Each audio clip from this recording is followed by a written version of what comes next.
Derneğimiz çok faal bir dernektir.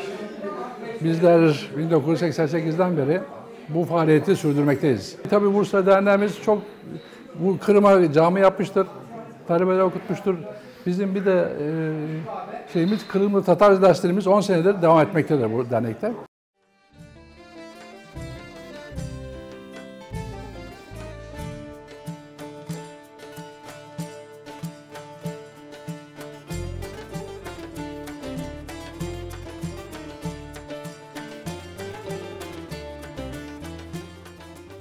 Dernekimizde eski binamızda yüz yüze kurslara başladık. Onda işte 70'ten ziyade üyemizge Kırım Tatarca dersler verdik. Kırım Tatarca derslerinde edebi tarafına beraber şivede, çöl ağzındaki tilde onlar da öğretili.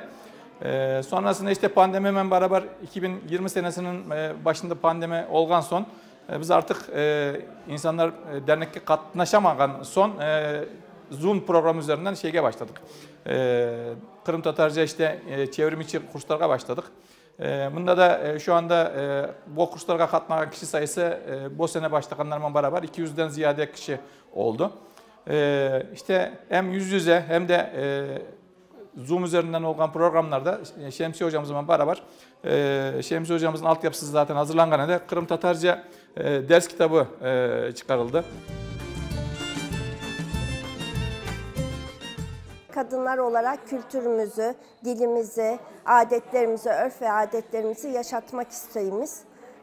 Burada kadınlarla beraber yemeklerimizi, şarkılarımızı, şınlamalarımızı, atasözlerimizi hepsini bizden sonraki olan kültüre anlatmaya çalışıyoruz. Burada dernekte çocuklara halk oyunları öğretmeye çalışılıyor. Koromuz var. Koromuzda Tatar şarkılarını öğretmeye çalışıyoruz.